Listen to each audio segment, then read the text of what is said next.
A gente abre agora mais uma edição do programa Espaço Aberto em formato virtual aqui pela TV e Rádio Câmara Bauru para falar sobre home office e a importância da organização no ambiente de trabalho. A gente tem um dado aqui da Fundação Getúlio Vargas que aponta que aproximadamente 1/3 das empresas hoje estão adotando o trabalho em casa, o home office ou o teletrabalho de forma parcial ou integral. Para conversar conosco sobre este assunto, a gente recebe aqui no programa a Paula Ulli. Ela é psicóloga, doutora em psicologia pela Universidade Federal de Pernambuco, com ênfase nas relações de trabalho, as representações sociais do trabalho home office e também a autonomia no contexto da pandemia de Covid-19. Gentilmente aceitou o nosso convite para este bate-papo. Paula, seja bem-vinda. Olá, obrigada pelo convite, é uma honra estar aqui com vocês. Vamos lá, a gente já mencionou, né, sobre a questão da pandemia, né, que acabou levando muitas pessoas para o trabalho dentro de casa, muitas delas voltaram para o ambiente presencial, outras não, e algumas acumulam, né, os dois espaços enquanto ambientes de trabalho, ou seja, tem o trabalho home office de forma parcial. Até que ponto a separação entre o ambiente da casa e o ambiente do trabalho, mesmo estando aí no mesmo imóvel, no mesmo cômodo que seja, pode ser prejudicial e como amenizar esse problema? Então, Lidiane, a psicologia, ela parte de um pressuposto que o ser humano, ele não tem uma existência apenas social, né? Ele também tem uma existência física. Então, ele ocupa espaços, né? Então, a gente consegue perceber com isso que há uma importância do ambiente nas nossas vidas, né? Então, quando a gente está no espaço, aquele espaço também está na gente, né? Então, a forma como a gente interage com esse espaço vai afetar nas nossas percepções cognitivas, vai afetar nos nossos comportamentos em cima disso. Então, por exemplo, lidar com a bagunça, por mais simples que possa parecer, pode influenciar de maneira negativa. Assim também como a gente ter elementos, contatos com elementos da natureza, plantas, né? Mesmo até que sejam artificiais, pode de alguma maneira trazer para a gente uma maior qualidade, tranquilidade, bem-estar, né? E aí a gente consegue perceber um pouco a influência, né, que os ambientes eles podem afetar o nosso emocional, né, o nosso físico também. Né? Então a gente sabe que dependendo, né, do ambiente que a gente está, ele vai afetar as nossas emoções, né? Há espaços, né, que são capazes de aumentar o nosso nível de cortisol, né, que é o hormônio responsável pela nossa irritabilidade, pelo estresse. Então, dependendo do ambiente que a gente está, né, ambientes fechados, ambientes com muitos objetos acumulados, né, dispostos de maneira desorganizada, né, pode trazer para a gente uma sensação de desorganização, sabe? Pode trazer um desconforto, né? E quando eu falo isso, eu não falo nem só de um conforto para a questão financeira, né? Eu falo de um conforto pessoal mesmo, né? Então, tem objetos que realmente eles afetam, tá, as nossas emoções. Assim também como tem objetos que a gente pode ter no ambiente ali, que ele pode, de alguma maneira, favorecer uma memória afetiva, né? Então, às vezes, um porta-retrato que você tem ali, ou um objeto que você tem, também pode trazer alguma sensação de bem-estar. Paula, ainda falando sobre de que forma, né, os ambientes podem afetar o nosso estado emocional e físico, qual é o impacto que um ambiente bagunçado pode causar nas nossas emoções? E ainda sobre a questão do home office, como é que se separa de forma saudável o trabalho, né, e as questões pessoais dentro de casa? Então, Lidiane, o ambiente bagunçado, né, ele visualmente ele traz a ideia de uma desorganização.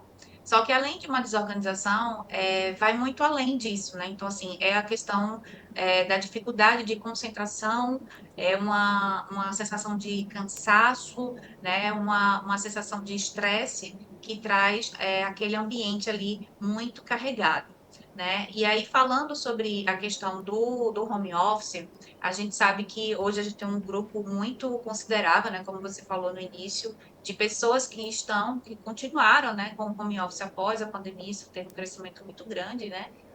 onde a gente tem também um percentual grande, né, de mulheres, né, 58,3%, o IPEA traz para a gente esse dado, né, o Instituto de Pesquisa Econômica Aplicada. Pessoas brancas, 60%, com nível superior são 62,6%, e tem uma faixa etária aí de 20 a 49 anos, a maioria, né, 71% que corresponde a esse percentual.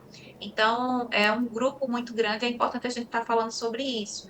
Quer dizer, realizar o trabalho home office pode ser muito produtivo, né? Porém, misturar os ambientes pode trazer muita dor de cabeça e elevar os níveis de estresse, né? Então, na minha pesquisa de doutorado sobre a autonomia dos trabalhadores em home office durante o contexto da pandemia, os participantes traziam muito essa dificuldade, né, de conciliar as tarefas de administrar a casa, administrar o trabalho, administrar os filhos. Isso porque as demandas, elas se misturavam muito, né? Então, a pessoa, às vezes, estava no mesmo ambiente, trabalhando, e aí chegava o filho pedindo para a mãe ou o pai ajudar a fazer a tarefa, e aí depois vinha o marido pedindo alguma coisa, e o cachorro latia. Então, toda essa mistura, né, de atividade, de cenários, ela pode ser muito prejudicial, ela pode elevar muito esse nível de estresse, de ansiedade, né, e isso prejudicar também o foco no trabalho, né? Causando bastante estresse, o trabalho ele acaba se tornando muito exaustivo. Nós estamos comentando sobre a questão do home office, né, o trabalho dentro de casa, mas estamos num período que é o final do ano, fase em que muitas universidades e instituições realizam seus vestibulares e muitos estudantes estão aí na reta final dos estudos para prestarem essas provas.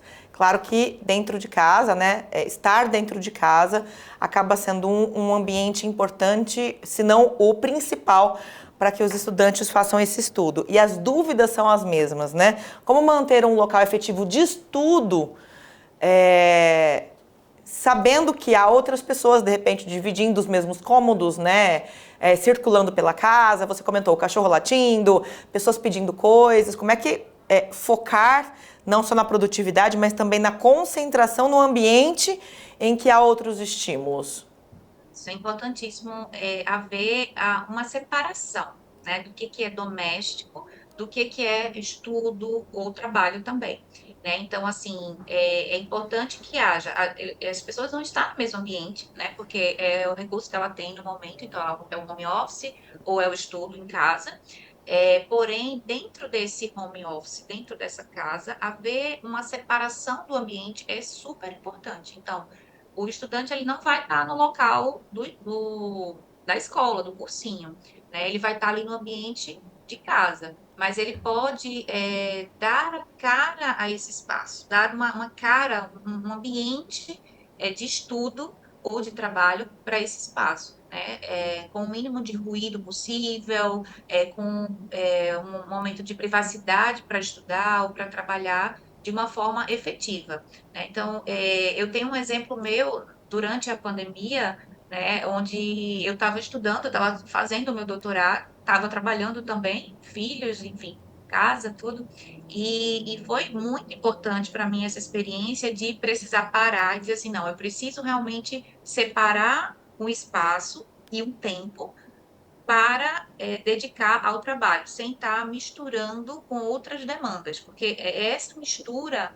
de demandas ao mesmo tempo que traz a complicação, né? Que traz a falta do equilíbrio aí do bem-estar, né? Então, quando você consegue separar um ambiente, que você tem um ambiente mais limpo, com poucos ruídos, sabe aquela coisa de até mesmo fechar a porta, né? Então, você fecha a porta, você diz para todo mundo que está em casa, olha, agora esse é o meu momento de estudo. Então, aí você limpa aquele ambiente, você consegue ter um estudo ou um trabalho muito mais efetivo. A gente tem dado aqui também de um Instituto de Neurociência de uma universidade norte-americana, né? Cientistas usaram ressonância magnética, entre outros recursos, para mostrarem que os nossos cérebros gostam de ordem e que constantes lembretes visuais de desorganização consomem recursos cognitivos e capacidade de concentração. Ou seja, a pesquisa ainda descobriu que quando as pessoas arrumam a bagunça no ambiente de trabalho, ou seja, no ambiente doméstico, que acaba se tornando também de estudo de trabalho, elas conseguem se concentrar mais. Além da concentração, da capacidade de concentração, né, de aumentar a produtividade. Quais são os outros benefícios que a organização no ambiente doméstico, de trabalho, de estudo podem trazer? Pois é, além da concentração, né, você poder ter um ambiente limpo, organizado, ele traz a tua capacidade de atenção, ele traz a possibilidade de você sentir a sensação de descanso, né? Você tem aquele ambiente limpo, aquele ambiente organizado, e isso te traz também um bem-estar, assim como a ausência disso traz prejuízos concretos. Né? Então, assim, a gente vê o quanto que o ambiente, ele influencia na relação que a gente estabelece, né, com a gente mesmo. Então, pessoas, por exemplo, que sempre viveram em um ambiente desorganizado, elas acabam tendendo, né, a desenvolver uma cultura de desorganização. Assim como também quem vive num ambiente mais organizado, ela tende a desenvolver uma cultura de organização também. Né? Então, a gente percebe também aí a influência, né, do social, né, nessa forma de lidar com a organização, enfim, com a produtividade, né? E assim também existe também a questão singular, né? A questão do individual. Então, assim, tem pessoas que realmente elas tendem a ter mais dificuldade, né, de ter uma organização, elas fazem muitas coisas, elas não têm uma organização assim para futuro, então elas tendem a ter mais dificuldades, né, de ter essa organização. Tem pessoas também que têm alguns tipos de transtornos, né? Então elas têm uma dificuldade maior, né, que estão mais intrínsecas, né? Porém, a gente sabe que essas pessoas, né, normalmente que vão fazer algum tipo de tratamento, por exemplo, para uma depressão, para uma ansiedade, elas vão ter um acompanhamento profissional, elas vão ter um acompanhamento psicológico, psiquiátrico. Porém, a gente sabe que também a gente sempre incentiva que a cultura de hábitos, né, de hábitos saudáveis. E uma das culturas do hábito, né, está incluída a organização. Porque quando você organiza internamente, acaba que você consegue também organizar externo. E tem momentos que você organiza externo e você tem a sensação que organizou internamente, né? Porque nós somos esse ser, né, que está ali em constante interação. Então, o interno ele acaba afetando o externo. Interessante ressaltar que quando você comenta sobre desorganização, né, a gente já pensa em desorganização do ponto de vista espacial, mas na verdade envolve questões de rotina, de horários, de cumprimento de prazos, horário, o tempo que a pessoa destina para o descanso, o sono, a desorganização que você comentou com relação a metas de futuro, ela acaba afetando vários setores da vida do dia a dia, né, Paula? Isso, exatamente, né? Afeta toda a sua rotina, afeta toda a sua produtividade, afeta metas de vida, né? Então, assim, a bagunça, a desorganização, ela afeta a questão da concentração, né? Como a gente já vem comentando, né? A ideia de você ter um ambiente ali de trabalho muito cheio ou uma mesa com muitos objetos faz com que você tenha a sensação de que você tem muito trabalho, de que você tem muita coisa e você deixa de focar naquilo que realmente importa, o que afeta esse foco, afeta também a produtividade, também desenvolve um nível de estresse maior, né, causando uma ansiedade, o desejo de se livrar de tudo, acaba que faz você ver aquilo como algo tão grande, né, que aí é melhor nem resolver. Então você acaba procrastinando, né? Fora isso, cansaço, né? Porque as coisas fora do lugar fazem com que você tenha maior trabalho para encontrar, para organizar, e gera esse cansaço físico, mas também gera um cansaço mental, né? Então, é super importante que haja essa organização, né? Porque o ambiente que a gente vive, ele reflete muito o nosso psicológico, né? Então, posso trazer aqui também algumas dicas, né, para a gente pensar, por exemplo, a questão da rotina, como você falou, né? Então, você organizar suas tarefas, né? Você fazer uma lista de tarefas pode te ajudar muito, sabe? Você organizar o tempo que você vai dedicar para o trabalho, né? E aquele tempo você realmente focar no trabalho. Agora é o tempo de cuidar da cozinha, cuidar das coisas da casa, ou para os estudantes, né, ter o tempo para namorar, ter o tempo para sair. Então, ter essa organização,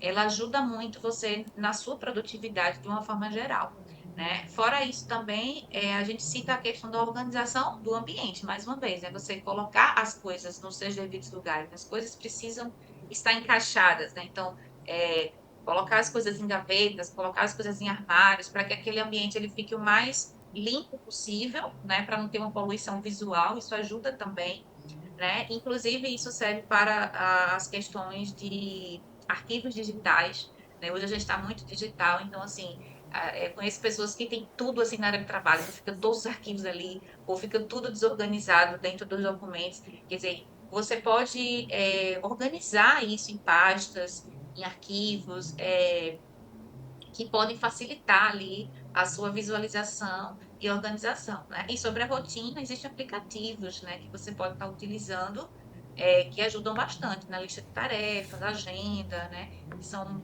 bem úteis também. Maravilha, excelentes orientações da Paula Olli, nossa convidada hoje aqui no programa Espaço Aberto, né, dando dicas de como manter o ambiente organizado e de que forma este ambiente, seja para trabalho, seja para estudo ou para nossas relações pessoais, podem nos manter, né, com as emoções um pouco mais sob controle. E garantindo o nosso bem-estar, inclusive, né? A Paula, ela é psicóloga, doutora em psicologia pela Universidade Federal de Pernambuco e gentilmente atendeu o nosso convite para este bate-papo. Mais uma vez, muito obrigada, Paula. Obrigada pelo convite, Lidiane. Eu agradeço você também que nos acompanhou aqui pela TV e Rádio Câmara Bauru e lembro que este conteúdo fica disponível para você acessar em qualquer momento pelo nosso canal no YouTube. Procure lá o TV Câmara Bauru. Até a próxima!